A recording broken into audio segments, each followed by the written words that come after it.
All right, everyone, here we are with ticker symbol WKHS, Workhorse Group Inc. And I want to say welcome to all my first-time viewers and investors. Welcome to my channel.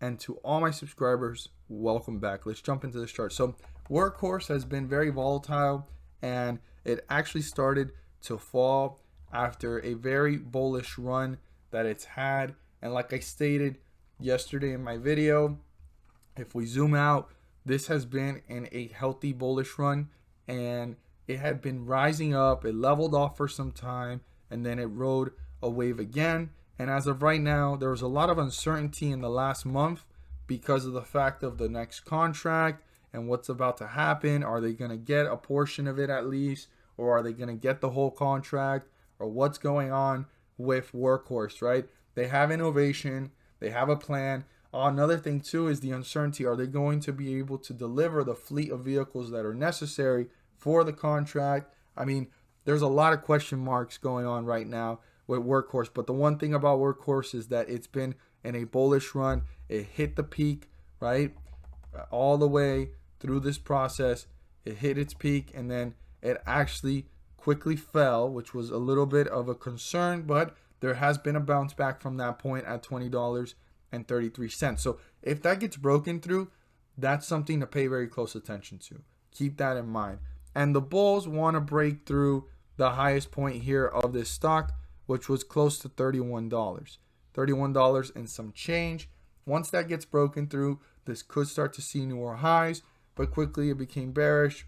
It rose up again. There was a bullish run here hitting close to $28.65, 58 cents, around that area, and then it started to fall again. So right now the bearish run has kind of been formed. Until this breaks through $20, it wouldn't be a concern right now, because this could be some profit taking. Maybe the uncertainty, like I stated earlier, with the whole contract issue. Are they really going to get it? Are they not?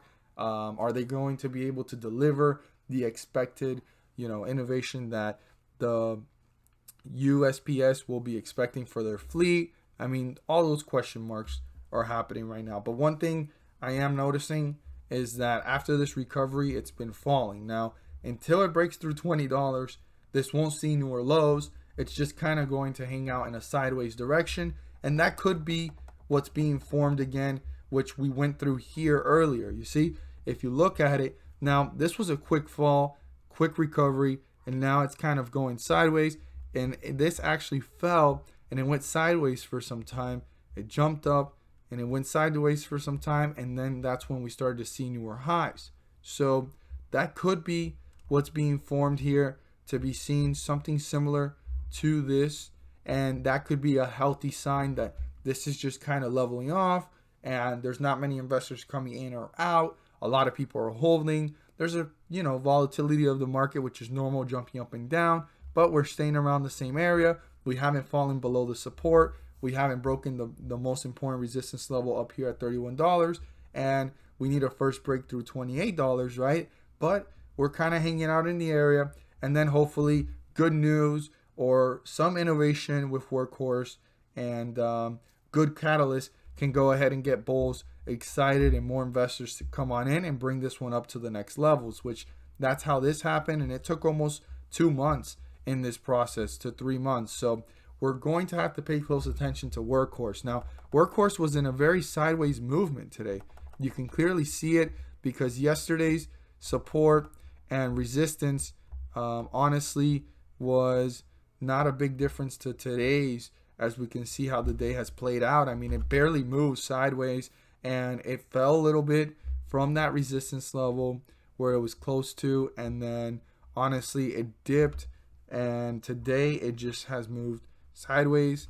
Tug of war between the bears and the bulls, and we're gonna have to see who really dominates this one. So keep in mind these resistance levels of $25.16 and the support level here of $23.63. Now I'm going to move this in closer, and we're going to narrow this down with the numbers that have been shown here to have been touched throughout the day today. This is, like I said, the tug of war was going to be interesting, but not a lot of movement.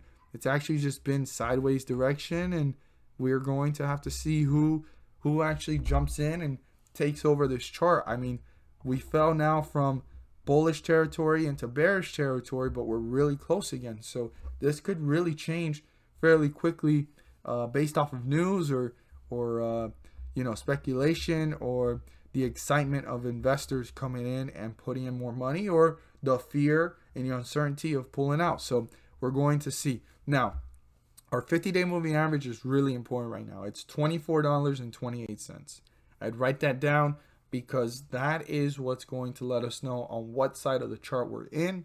Are we on bullish territory or bearish? Again, this tug of war, it's a really close one. We're going to have to see what's going on. But right now, the bears are slightly dominating. Now, we're at 24.21 post-market. And for right now, the most important thing for the bulls is, yes, crossing over the 50-day moving average. That's their first goal. And then their next one is breaking through the resistance level, which is showing here the highest point after dipping, recovery, and kind of leveling off. 24.38. Turn that into a support so they can start to work their way up further away from the 50-day moving average in an upward direction. Super important number, and it's slightly close to one of the other resistance levels that was formed in one of these candlesticks. And then the highest one was up here at 24.41, but that was earlier in the day, quickly dipped after that. So 24.38 needs to be turned into a support so that the bulls can start to work their way up to newer highs. Now, we're in bearish territory, and the bears want to bring this down to newer lows. The first support level here, based off of what has caused this slight fall and recovery as of today for tomorrow, is 23.91. If the bears break through 23.91, I'd pay very close attention to how this stock is reacting, and pay very close attention to how quickly this stock is moving to newer lows, or are the bulls trying to reappear and bring this one back up? Now, if the bears accomplish breaking through this and they move fairly quickly down to the next support levels, this is on its way to possibly break through a second support level, get deeper into bearish territory, and further away from the 50-day moving average in a downward direction. And that goes to show that the bears are definitely dominating the chart, and this could be on its way to newer lows and newer support levels.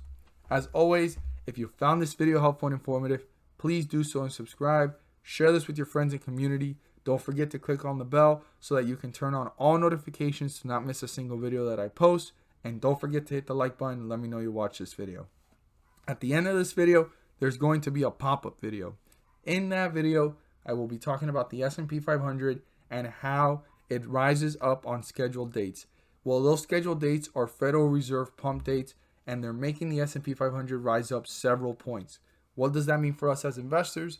Well, if the S&P 500 index is rising up several points, there are individual ticker symbols within it rising up with it, and they rise up anywhere from 30 cents to $3 per share, maybe even more. I'm not here to tell you that it guarantees you profit or that you're going to definitely go ahead, buy in, and sell on that specific date and make money. I'm not here to tell you to buy, sell, or hold. I'm just here to enlighten every single investor on the great news that there's an opportunity to maximize profits, minimize losses. I show it in the charts. The charts speak for themselves. So check out the video, but definitely keep it in mind, consider it. And if you don't feel too comfortable just yet because you haven't seen it for yourself, check it out in the next coming weeks, in the next videos, and see for yourself on the sidelines how the market is reacting, because per share, I know it doesn't sound like a lot, but 30 cents to $3 does add up, and it's a great opportunity to make profits. Thank you guys so much for watching, and let's make some money.